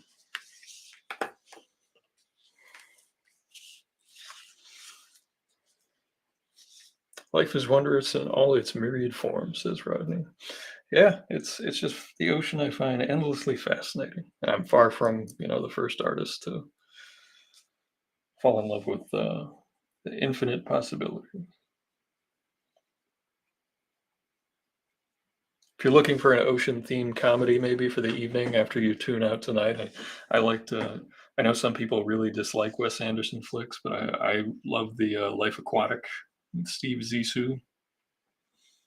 Saw that in the theater and saw it with my old man, and he absolutely hated that movie, and I loved it because I grew up with the Cousteau Society home VHS tapes. That was a big present to my brother and I one year. It was a monthly subscription, so like once a month we would get these VHS tapes in the mail, and they were all the Cousteau documentaries. Whether it was Cocos Island or any number, the Amazon, all the different and that's what Steve Zissou is very much a parody of, the red cap and a speedo.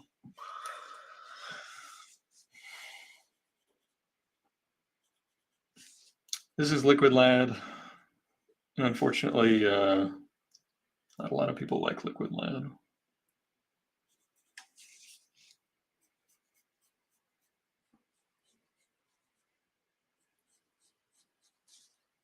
The reasons why would be very spoilery.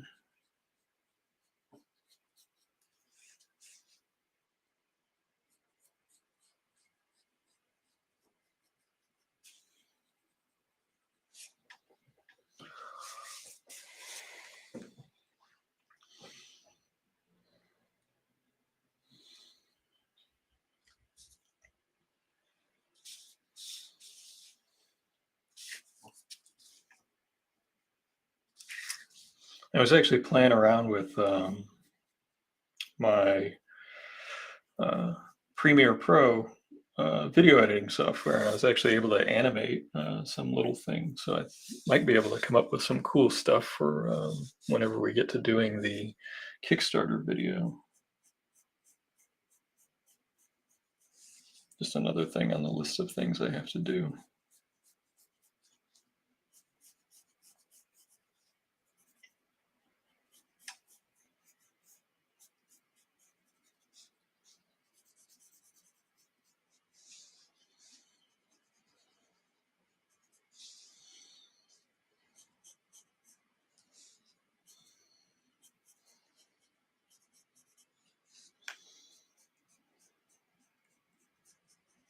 I'd only kind of roughed in Liquid Lad because when I had announced that I was going to be doing Undersea Hero for the day, I failed to notice that I left out a couple of characters, including Lord Crackus here when I originally just roughed this out. But this is more or less just a doodle that I'm going to color in, and who knows, maybe it'll be like a giveaway print or something.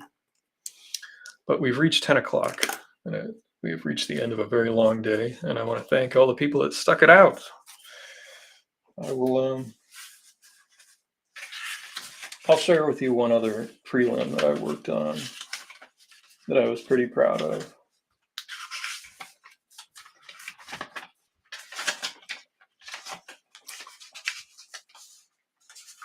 And this is just Lord Crackus throwing dice, but it's just a panel that shows like ever close up, trying to show how these little suction cups on his arm would manipulate throwing dice. So you have the little suction cups throwing it a certain way and like spinning it off at the last second, so that when it lands exactly how he wants it. So, But it's a 1, 2, 3, 4, 5, 6, 7 panel page where it all comes down. The line of action is like supposed to be like a throw, so that when you read it, the arm is moving and your eyes move with the arm. And then that's the idea for the movement of the page. I don't know if I pull it off, but we'll see. But I hope everyone has a good night. Thanks for hanging with me and coming to see me. And Cleveland is in a little over a week, and I hope to see some friends there. And I will see you all next week. I hope you have a lovely weekend, and I'll see you soon. Good night, everybody.